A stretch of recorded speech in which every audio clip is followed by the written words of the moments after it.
how does this development of technology, how does it affect the dynamics within the team? சில ஒரு theory அளவில் ஓரளவுக்கு சில விஷயங்கள்லாம் தெரிஞ்சுக்கலாம். நான் இல்லைன்னு சொல்ல. இப்போ ஒரு வீடியோ அனலிஸ்ட்ன்றவர் டெக்னாலஜிக்கல் கோச்சாக இருக்கார். இண்டிவிஜுவாலிட்டி போயிடும். என்னால் இப்போ தோனி மாதிரி திங்கர்ஸ் வேணும்னா ஓவர் டிபெண்டன்ஸ் ஆன் டெக்னாலஜி தான் வரவே வருது. டெக்னாலஜி எந்த இடத்துல யூஸாக இருக்கோ அங்கே மட்டும் யூஸ் பண்ணிக்கணும்.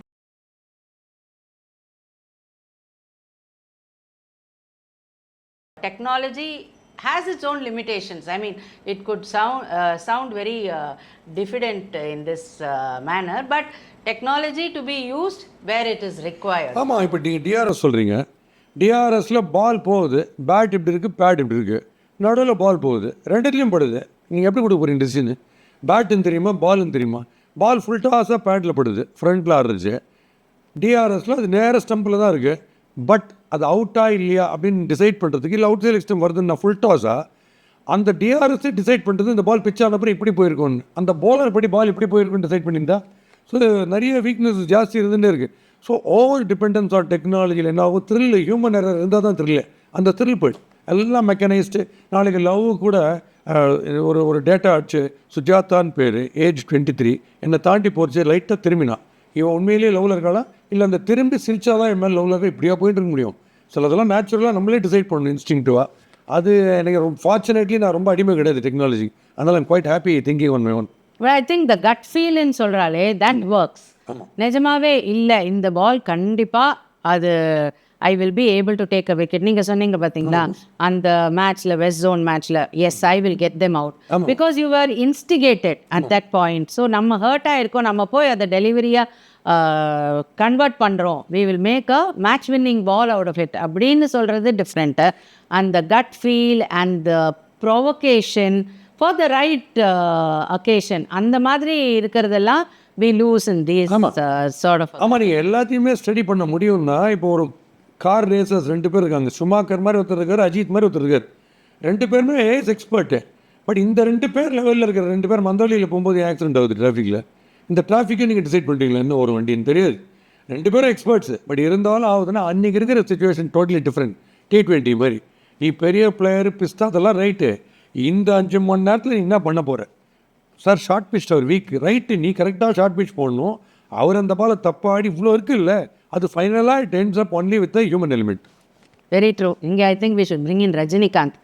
அவர் சொல்லுவார், ஐ மீன் சாகர நாள் எப்போ வரும்னு தெரிஞ்சு போச்சா, வாழற நாளே நம்ம என்ஜாய் பண்ணோம், அதுவும் சுற்றுறோம், அங்கேயே சுற்றுறோம். So that's how we shoot. I think a great factor that has come out of this is, நம்ம இருக்கிற ஜீவனை நம்ம நல்லபடியாக கழிக்கணும்னாக்கா டெஃபினட்டாக think different, have the right attitude, and with Bosky by my side I would like to say treat it with humor. என்னவா இருந்தாலும் அதை நம்ம விளையாட்டாக எடுத்துகிட்டு போகணும். சீரியஸாக இருக்கிற நேரத்தில் சீரியஸாக இருந்துட்டு மற்ற நேரங்களில் விளையாட்டாக எடுத்துக்கொண்டு சென்றால் அந்த வாழ்க்கை நல்லபடியாக அமையும். ஆமாம், கரெக்ட். ஏன்னா அந்தந்த சுச்சுவேஷனில் ரொம்ப ஹெல்ப் ஆகுது. சம்டைம்ஸ் திடீர்னு யாரோ ஒருத்தர் எங்கிட்ட வந்துட்டு, நான் ஹோட்டல்லேருந்து வச்சு அவங்க கிரியேட் ப்ரோக்ராம் ரொம்ப பிடிக்கும் அப்படின்னா, ரொம்ப தேங்க்ஸுங்க. நீங்கள் தென்கலையா வடகலையான்னு திடீர்னு அடுத்த கேள்வி. நான் சார் வடை சாப்பிட்றக்கல சார், இப்போ தான் சாப்பிட்டு வரேன்னு. ஏன்னா அந்த இடத்துல சீரியஸாக பேசி வேஸ்ட். இப்போ இதை தெரிஞ்சு நான் என்ன பண்ண போகிறாரு எனக்கு புரியவே இல்லை. இது பாதி இடத்துல எனக்கு என்ன கேள்வி, திடீர்னு ஒருத்தர் வராது கிராண்ட் ஸ்வீட்ஸ் கிட்ட வந்து ஐம் சைக்கியாட்ரிஸ்ட் அப்படின்னு, thank you nice meeting, if you don't mind உங்கள் நம்பர் கொடுக்க முடியுமான்னாரு. கொடுக்குறேன் என்ன உன்னை நான் ஃபோன் பண்ணால் தப்பாக எடுத்துக்க மாட்டீங்களேன்னு, நானும் எடுக்கலன்னு நீங்கள் தப்பாக எடுத்துக்க மாட்டீங்களே அப்படின்னு. அது மாதிரி இப்போ இந்த இடத்துல கோவப்படுறோன்னு வச்சுங்களேன், இது டேஞ்சர், சிச்சுவேஷனே எம்பாரசிங் ஆகிடும். ஆனால் நான் கோவப்படுறதுங்கிறது ரொம்ப ரொம்ப இரிட்டேட் பண்ணால் மேபி ஒரு ஹியூமன் சைக்காலஜின்றதுனால கோவம் வருமே தவிர, கூடிய மட்டும் ஹியூமரை வச்சுட்டே தான் நம்ம தாண்டி போகிறதுக்கு முடியுது. என்ன க்ரைசிஸ் வந்தாலுமே உள்ளுக்குள்ளே ஹியூமர் சொல்லிகிட்டே இருக்கும். இது சீரியஸ் தான், இது எல்லாருக்கும் serious. But when people are looking up to you for smiles, தயவுசெய்து இதை கப் பண்ணிட்டு ஹியூமர்ஸாகவே வா வெளியில் அப்படியே ஒரு இன்ஸ்டிங் ஒன்று சொல்லினே இருக்கும். அதில் தான் அந்த ஹியூமர் ரொம்ப ஹெல்ப் பண்ணுது. You wake up today it's a gift, you wake up tomorrow it's a போனஸ்ன்னு ஆகிப்போச்சு. எவ்ரிடே எழுந்த உடனே தட்டிக்கங்க, well done Bosskey, keep it up, நீ மூச்சு விட்டுன்னு இருக்க, சூப்பர், இன்னைக்கு உயிரோடு இருக்க அப்படின்னு நம்ம பேசிக்க வேண்டியது daily. World cup T20 of course அதுதான் நேஷ்னல் ப்ரைடுக்காக விளையாடுறது, விச் இஸ் மோர் இம்பார்ட்டண்ட். அதை இந்த வாட்டி USA அண்ட் வெஸ்ட் இண்டீஸில் வச்சுருக்காங்க. அதை பற்றி உங்கள் கருத்து என்ன? சரி, நம்ம உடனே எல்லோரும் கேட்குறாங்க, அந்த கப் அடிப்போமா நம்ம அடிச்சுன்னா வளர்றீங்க, எப்படி நம்ம கப் அடிப்போம், நம்ம எப்படி கப் அடிப்போம்லாம் விட்டுடுங்க பாஸ், நம்ம நாளைக்கு என்ன போகுது எப்படி தெரியும், நம்ம சும்மா கெஸ் ஒர்க்கில் சொல்கிறோம். குவாலிட்டி ஆஃப் கிரிக்கெட் நல்லா ஆடணும், அவ்வளோதான் விஷயம். அது அந்த குவாலிட்டி ஆஃப் கிரிக்கெட் எக்ஸ்ட்ராடனரியாக இந்தியன் டீமில் இருக்கிறதுனால தான் அத்தனை டீமுக்குமே ஒரு 2 ஹவர் எக்ஸ்ட்ராவாக அதில் கம்மியாக தூங்குறாங்க. தூக்கம் கண்டிப்பாக போகும். இவனுங்க என்ன பண்ணுவாங்க, பும்ராவோட யாருக்கு எப்படி ஆடுறது, திடீர்னு ஹர்திக் பாண்டியா பூந்து அடிச்சிட்டார்னா சகல் பார்க்குறதுக்கு ஈஸியாக இருக்க தூக்கி, அந்த மாதிரி வெரைட்டி வேறு டீம்ஸில் கிடையாது. சம்டைம்ஸு ஒரு பெரிய வெரைட்டி தேவை. இன்றைக்கி T20யில் நீங்கள் எப்படி போய் அடாப்ட் பண்ணிக்கிறீங்க டக்குன்னு. இப்போ லைஃப்பில் வந்து இல்லை சார் நீங்கள் வரீங்களா ஒரு இன்டர்வியூக்குன்னா, அப்படியா, என்றைக்கு, எந்த இடத்துல, என்னெல்லாம் கேட்பீங்க, என்னெல்லாம் கேட்க மாட்டீங்க, இவ்வளோ கேள்வி முடிச்சா இன்டர்வியூ இங்கேயே முடிஞ்சிடும். நான் என்ன சொல்கிறேன், வீட்டை விட்டு வெளில வரீங்க கதவு தந்துன்னு, திடீர்னு பார்த்தீங்கன்னா ஒரு பூனை ஒன்று ஓடும், உங்கள் 2 காலுக்கு விட ஒரு ஆட்டோ ரிக்ஷா போகும், ஒரு காக்கா நேரம் அசிங்கம் பண்ணணும். இதுக்கெல்லாம் உங்களுக்கு ஸ்கிரிப்ட் இருக்கா? எந்த இடத்துல நான் போய் வாஷ் பண்ணின்னு போகணும், காலை நான் எப்படி வைக்கணும், பிளாட்ஃபார்ம் கிடையாது. அங்கங்கே என்ன நடக்குதோ நீங்கள் நினச்சின்னு போகிறீங்கல்ல. ஸோ அது மாதிரி T20 அந்த மாதிரி ஸ்மார்ட் திங்கிங்னு ஒரு டீம் எடுத்திருக்காங்க. இவர் எடுத்துருக்கலாமே. ராஜகோபால்னு ஒருத்தர் பிரமாதமாக போடுவார் போலிங் எங்கள் தெருவில், அவர் ஏன் எடுக்கல? 150 கோடியில் 15 பேர் எடுக்கணும்னா எவ்ரி 10 crores ஒருத்தரை எடுக்கணும். எவ்வளோ பேர் எடுப்பீங்க? ஒரு 45 பேர் எடுத்துன்னு போனால் ஃப்ளைட்டில் தொங்கின்னு போகணும். ஃபுட்போர்டில் முடியுமா? முடியாது இல்லையா? கடைசி 11 ஆடணும்.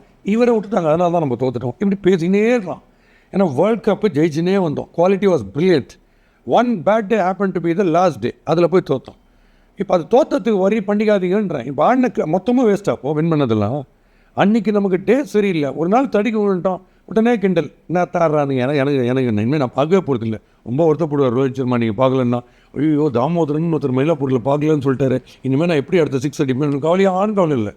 அவங்க ஃப்ரெஷ்ஷாக டெஸ்ட் பண்ணி அடுத்த மேட்ச்சுக்கு போயினே இருப்பாங்க. நீங்கள் தான், நான் வந்து லீவ் போட்டேன் 3 days லாஸ் ஆஃப் பே. என் ஒய்ஃப் கிட்ட கண்ணாப்படம் திட்டினேன், என்ன சமைக்கிறேன், ஏதோ திட்டுது. எதுக்குன்னா சிஎஸ்கே உதப்பட்டு தான். உங்களுக்கு உடம்பு சரியில்லைன்னா டோலோ 60 தோனி அனுப்ப மாட்டார். உங்கள் வீட்டில் அப்பா அம்மா தான் தெர்மாமீட்டர் இப்படி பார்த்துட்டே இருப்பாங்க, ஜுரம் குறையுதான். ஆனால் உங்கள் லைஃப்பை ஜாலியாக லீட் பண்ணி போங்க. Quality should be good.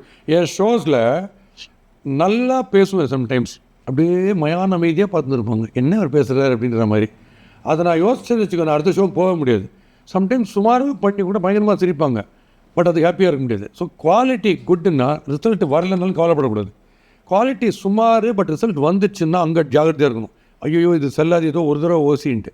So let's be concern more about the good quality of cricket we are going to play. இப்போ நீங்கள் மழையில் போயினே இருக்கும்போது ஃப்ரண்ட்டில் ஒரு கார் தடக்குன்னு ஒரு பள்ளத்தில் இறங்கிச்சுன்னா ஐயோன்ட்டு இப்படி போகிறீங்க டீவியேஷன் எடுத்துன்னு.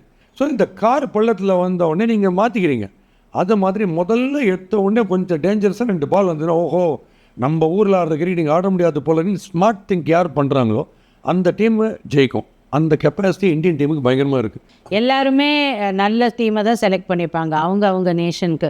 ஸோ அந்த மாதிரி ஆடினா தான் நம்மளோட கேமை இம்ப்ரூவ் பண்ணிக்கிறதுக்கும் நம்மளுக்கு chance. If Bumrah bowls to the best in the world தான் he will bring up more good deliveries. இந்த சிஎஸ்கே மேட்சஸ்லாம் சொல்லுவாங்க எப்படின்னா, சிஎஸ்கே 720 ரன் வச்சுருந்தோம், எல்லா பாலும் 6-0 வரும். எதிர் டீம் வந்து 1.4 ஓவர்ஸில் ஆல் ஆகிடணும். அப்போ தான் சந்தோஷமாக தூங்குனா கஷ்டம். இன்டர்நேஷ்னல் லெவலில் வேர்ல்ட் கப்புன்றக்கச்சே டென்ஷன் இருந்துகிட்டே இருக்கும். நமக்கே பார்க்குறதுக்கு டென்ஷன் தான், ஆடுற அவங்களுக்கு எவ்வளோ டென்ஷன் இருக்கும். ஸோ அது கொஞ்சம் லீவரேஜ் கொடுக்கணும், கொஞ்சம் அலவன்ஸ் கொடுத்து கொஞ்சம் அவங்கள எம்பத்தைஸ் பண்ணணும் எவ்வளோ கஷ்டன்றது. ஸோ டெஃபினட்டாக I think we will do our best, no doubt about it. முன்ன பிரசன்னா பேடிலாம் ஆடும்போது இப்படி கையை வச்சுட்டே they will drop the catch. So but தேல் போல் ஸோ வெல் தட் அடுத்த 2 ஓவருக்குள்ளே விக்கெட் எடுத்துருவாங்க. ஆனாலும் அந்த ஸ்டேஜ்லேருந்து இன்னைக்கு fielding of boundaries and taking catches India is really come a long way, but still more miles to travel. ஆமாம், உங்களுக்கு ஜடேஜா அண்ட் ரெய்னா லெவலில் போகணும், பட் அவங்களே ஃப்ளட் லைட்டில் கேட்ச் விட்டு நான் பார்த்துருக்கேன். இதில் just no discussion on cricket is probably complete with bringing Sachin Tendulkar. அவர் வந்து இந்த India Australia series when Shane Warne versus Sachin was pitted as the thing in cricket at that time. அவர் வந்து அந்த பாம்பே டெஸ்ட்டில் he didn't score well. ஸோ அடுத்த test மெட்ராஸுக்கு வரத்துக்கு முன்னாடி he kept asking the nets bowler to keep bowling where probably little away from the bat and practicing so that he could face Vaughan well. And he got a century in the Madras test. So அந்த மாதிரி நம்ம வந்து analysis should be used for progression and for better performances. Lalitha வந்து அவன் வந்து cricket show எதுவாக இருந்தாலுமே நான் லலிதா வந்து கெஸ்ட்டாக கூப்பிடுவேன். ஏன்னா வந்து அங்கே இருக்கிற வீடியோ அனலிஸ்ட்டோட அதிகமாக சில பாயிண்ட்ஸ்லாம் சொல்லுவாங்க. சிங்கப்பூரில் ஹேமான் இருக்காங்க, ஸோ அவங்களும் எக்ஸ்ட்ராடனரியாக சொல்லுவாங்க யார் போட்டுக்கணும் என்ன மிஸ் பண்ணாங்கன்னு. நான் எதுக்கு இதை சொல்கிறேன்னா, விமென்ஸ் கிரிக்கெட் அங்கே கப்பாட்சின்றது சாம்பியன்ஷிப் அதெல்லாம் விட்டுருங்க, பார்க்குற விமெனுக்கு இருக்கிற நாலேஜ் கிரிக்கெட்டில் என்ன லெவலில் இருக்குன்றது நீங்கள் பார்த்து தெரிஞ்சுக்கலாம். தட்ஸ் பிகாஸ் அது ஒன்று கண்டிப்பாக இந்த T20 வந்தப்புறம் பயங்கர ஜாஸ்தி ஆகிடுச்சு. ஏன்னா ரெகுலராக மேட்சஸ் பார்த்து இவங்களே ப்ரெடிக்ட் பண்ண ஆரம்பிச்சாங்க பயங்கரமாக என்னன்னு. இப்போ இவங்களுக்கு தெரியும் T20 வேர்ல்டு கப் யார் ஜெயிக்க போகிறாங்க சொல்ல மாட்டாங்க நம்மகிட்ட, அவங்களுக்கு தெரியும். ஐ திங்க் இதை விட ஒரு நல்ல மெசேஜ் நம்ம வியூவர்ஸ்க்கும் கிடைக்கிறதுக்கு வாய்ப்பே இல்லை. ஏன்னா such a motivating talk, really enjoyed having this with you. உங்கள் எல்லோருடனும் பாஸ்கி அப்படி மாற்றிடலாம் இந்த டைட்டிலையே, அப்படி தான் இருந்தது. தேங்க்யூ. தேங்க்யூ.